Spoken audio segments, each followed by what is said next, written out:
दक्ष दर्पण TV channel में आपका स्वागत है। मैं हूं धर्मपाल वर्मा। आज हमारे साथ हैं 3 दशक की राजनीतिक अनुभव के साथ भारतीय जनता पार्टी में समाहित हुई हमारी बहन सुमित्रा चौहान जी। आज की राजनीति को लेके, आज के हालातों को लेके बहन जी आपका स्वागत है जी। सभी को, मेरा हरियाणा वासियों को आज पर्यावरण दिवस पर मैं सबको शुभकामनाएं देती हूं और एक वृक्ष सभी जरूर लगाएं, पर्यावरण को बचाएं। मैं सबको अपनी ओर से और भारतीय जनता पार्टी की ओर से आज हार्दिक शुभकामनाएं देती हूँ। बहन जी, आप 30 साल से भी लंबे टाइम तक भारत कांग्रेस पार्टी में रहे हो, उसमें महिलाओं के हितों की सुरक्षा से लेके, संगठन को लेके और अपने जो राजनीति में जितना काम आपने किया उसको सब के सब लोग महसूस करते हैं। आप अब भारतीय जनता पार्टी में आ गए हो तो अपने आप को एडजस्ट कर पा रहे हो या कहीं थोड़ा बहुत ये ऐसा लगता है कि यहाँ और ज़्यादा काम करना पड़ेगा अपने आप को एडजस्ट करने के लिए? निश्चित तौर पे मैं लगातार कांग्रेस पार्टी में 30 वर्ष तक लगभग रही। महिला कांग्रेस की अध्यक्ष पद से मैंने इस्तीफा देकर भारतीय जनता पार्टी को ज्वाइन किया था। मैं अखिल भारतीय कांग्रेस कमेटी की सदस्यता, सरकार में चेयरपर्सन रही, समाज कल्याण बोर्ड की, हरियाणा प्रदेश कांग्रेस कमेटी की जनरल सेक्रेटरी रही और अन्य बहुत सारे पदों पर रही। मैंने संगठन का जो प्रभार था चुनाव का, 2005 में मैंने पीआरओ अशोक शर्मा जी के साथ और 2010 में राजू भाई परमार जी के साथ प्रदेश का संभाला। संगठन के चुनाव मैंने 2 बार खुद से मैंने करवाए और निरंतर पार्टी में मेरी जो जिम्मेवारी लगी वो मैं कभी अमेठी तो कभी राजस्थान और प्रांतों में जहाँ जहाँ मेरे को भेजा गया मैंने निरंतर काम किया। बहन जी, आप क्योंकि महिलाओं के हितों की हमेशा सुरक्षा करती रही हैं, आपने एक ईडीएम भी दिया है, आदि आबादी पूरा हक, उसको लेके आप भारतीय जनता पार्टी में क्या अभियान, क्या कार्यक्रम लेके चलेंगे? तो मैं जब कांग्रेस पार्टी में थी मुझे बहुत अच्छे अवसर मिले काम करने के और बहुत इंडिपेंडेंट मिले, क्योंकि राजनीति आपके पास एक माध्यम है अपने आप को एक्सप्रेस करने का, आप क्या चाहते हैं उसको इम्प्लीमेंट करवाने का, क्योंकि सारे फैसले राजनीतिक ही होते हैं जी। कलम की जो ताकत होती है, व्यवस्था जो है वो राजनीति ही है जी। और मैंने महसूस किया आदि आबादी पूरा हक, सम्मान, समानता और सुरक्षा, ये है मेरा नारा, ये स्लोगन हमेशा रहा। तो और ये देखकर मैंने एक यात्रा निकाली थी, बहुत सक्सेसफुल रही थी और जीवन में मैंने ये नारा ऐसे नहीं निकलता, मैंने इस बात को जीवन में उतारा है। तो इस विषय को लेकर भारतीय जनता पार्टी के हरियाणा के संगठन और सरकार के कौन कौन ऐसे लोग हैं जिनको आप ये समकक्ष समझ के चलती हैं कि ये मेरे सहयोगी हैं, ये मुझे मदद कर रहे हैं, ये मुझे प्रमोट कर रहे हैं? जब मैंने ज्वाइन किया था भारतीय जनता पार्टी को, मैं भारतीय जनता पार्टी के किसी भी नेता को बहुत व्यक्तिगत रूप से नहीं जानती थी। बहुत गंभीर कारणों से मैं पार्टी छोड़कर आई। कांग्रेस पार्टी एक दल नहीं, दल बन चुकी है। अगर मैं सही मायनों में कहूं तो परिवारवाद चरम सीमा पर है, चाहे वो देश में हो और चाहे हरियाणा में हो।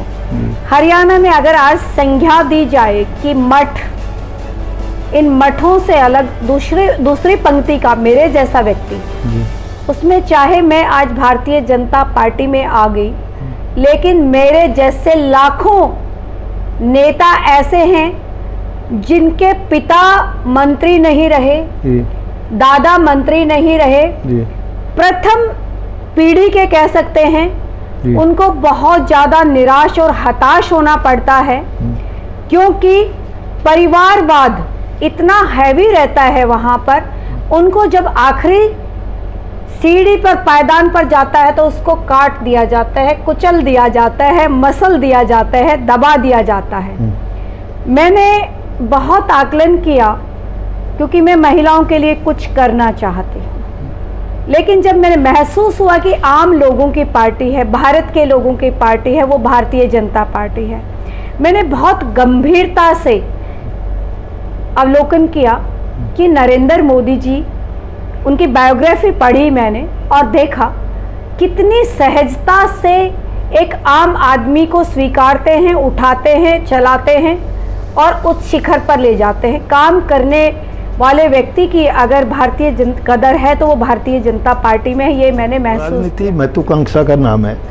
आप 30 साल कांग्रेस में रहे, तो आपके बारे में आम राय ये है कि आप जैसे और लोग टिकटों के पीछे भागते हैं, आप इस तरह उम्मीदवारी नहीं जताते थे। इस तरीके से आपने कभी ये नहीं सोचा टिकट विकट के लिए लड़ाई लड़ने की बात या आक्रामक होके टिकट मांगने की बात?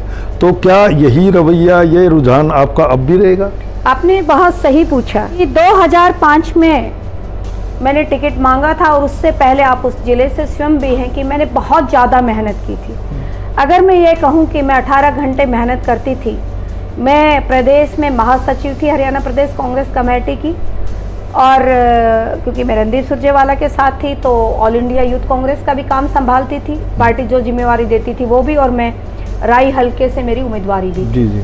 और लगभग मेरा नाम पैनल में नंबर 1 पे था। लगभग मुझे उम्मीद भी थी होगा कि एक प्रांतीय महासचिव 9 लोग थे, जिसमें मांगेराम गुप्ता जी और मुलाना जी भी थे। लेकिन मैंने उस समय ये पाया कि कांग्रेस पार्टी में आम परिवार से आना ही सबसे बड़ा गुनाह है, ये सोच रखना, क्योंकि वहाँ एक सोच बन चुकी है कि जिनके दादा पिता राजनीति में हैं उन्हीं को राजनीति करने का अधिकार है, और अंतिम क्षणों में मेरी टिकट काटी गई। उसके बाद मैंने एक निर्णय लिया कि मैंने इतना काम करने के बाद नहीं, मुझे बड़े आंदोलन की ज़रूरत है, मुझे बड़ा काम करने की ज़रूरत है। एक माध्यम यही नहीं हो सकता, नेता बनने के लिए कई बार नेताओं का नेता बनना पड़ता है। जी जी। और मैंने एक शुरुआत कर दी, आधी आबादी पूरा हक। मैंने पार्टी को ज्वाइन किया है, पार्टी में अध्यक्ष कोई भी रहे, लेकिन मैंने भारतीय जनता पार्टी के एक एक नेता का नेतृत्व मैंने देखा है जी।